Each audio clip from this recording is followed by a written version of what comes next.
बिस्मिल्लाहिर्रहमानिर्रहीम। मैं हूं आपका host doctor Tanveer Arshad Chaudhary, family physician expert and family medicine.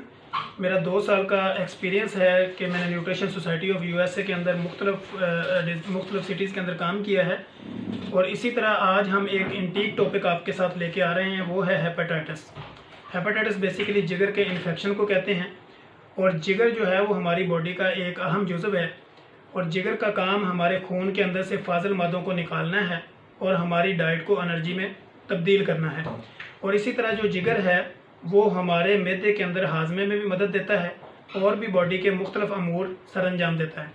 अब हेपेटाइटिस की जो अकसाम है वो हम आपको बताएंगे। हेपेटाइटिस की बेसिकली 5 अकसाम है, जिसको ए, बी, सी, डी और ई के नाम से जाना जाता है।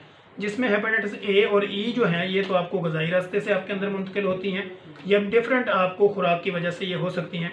इसी तरह हेपेटाइटिस बी और सी जो है, जो ज़ुबान ज़द-ए-आम बीमारी हैं, ये वायरल इन्फेक्शन है जो आपको मुंतकिली के इसके डिफरेंट ज़राए हैं।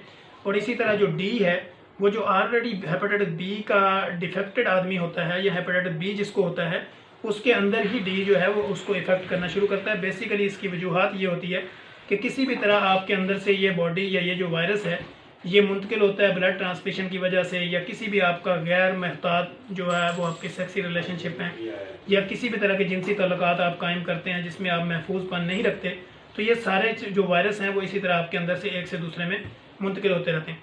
जो हेपेटाइटिस ए और ई है ये तो आपकी डाइट की वजह से होता है, जिसको आम जुबान में हम पीला जरकान भी कहते हैं। और इसका हम आप कोई भी इसकी मेडिकेशन अगर ना भी करें, दो से 3 वीक जो है वो आप इसकी प्रॉपर अपनी प्रिकॉशन कर लें, एहतियात करें, अपनी डाइट को बेहतर कर लें, बॉयल पानी का इस्तेमाल कर लें, फ्रेश फ्रूट ले लें, वेजिटेबल्स ले लें, खाना वगैरह और इस तरह की चिकनाई वाली चीज़ें बंद रखें, तो हेपेटाइटिस ए और ई जो है वो विद इन 2 and 3 वीक ये ख़त्म हो जाता है। जो हेपेटाइटिस बी और सी है ये भी काबिल इलाज बीमारी है। इससे पूरी दुनिया में तकरीबन 32 से 33 करोड़ लोग जो है वो अब तक मुतासर हो चुके हैं। इसी तरह जो पाकिस्तान के अंदर तकरीबन ये 2.5 लाख से लेकर 1.5 लाख तक इसकी डिफरेंट कंटेंट के अंदर ये इस तरह की कैटेगरी आती हैं कि 2.5 लाख से ज़्यादा लोग जो है वो हेपेटाइटिस में मुतासर होते हैं और 1.5 लाख के करीब जो है वो लुकमा अजल बन जाते हैं, इस दुनिया से चले जाते हैं। बेसिकली हेपेटाइटिस बी और सी ज़्यादा ख़तरनाक होते हैं। इसकी वजह क्या है कि ये इसके फैलने की वजूहत ज़्यादा इसी तरह होती है कि आप किसी भी जगह पे किसी सैलून पे जाते हैं, वहाँ पे आपको इस्तेमाल शुदा रेजर लग गया, किसी क्लिनिक पे गए, गैर ज़रूरी इंजेक्ट आपने करवा लिया और वो इंजेक्शन भी यूजेबल सिरिंज से लग गया।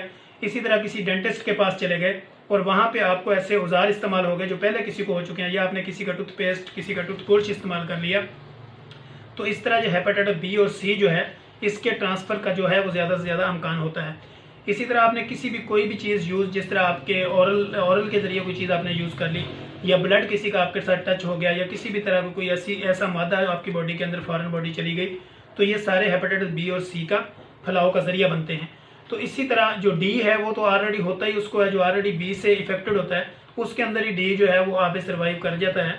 तो हमने असल में ये बताना है कि हेपेटाइटिस जो है वो कैसे पता चलेगा कि आप किसी भी तरह के हेपेटाइटिस का शिकार हैं या नहीं है। जो आपको हेपेटाइटिस ए और ई है इसकी अलामतें तो ये आपका रंग पीला होना शुरू हो जाएगा, आपकी जिल्द का रंग पीला हो जाएगा, आपकी आइज़ पीली होनी शुरू हो जाएगी, आपको वॉमिटिंग होगी, आपके पेट के अंदर बोझ महसूस होगा, या मतली और क्या टाइप आपको इस तरह की कैफियत हो सकती है। ये हेपेटाइटिस ए और ई के अंदर हो सकता है।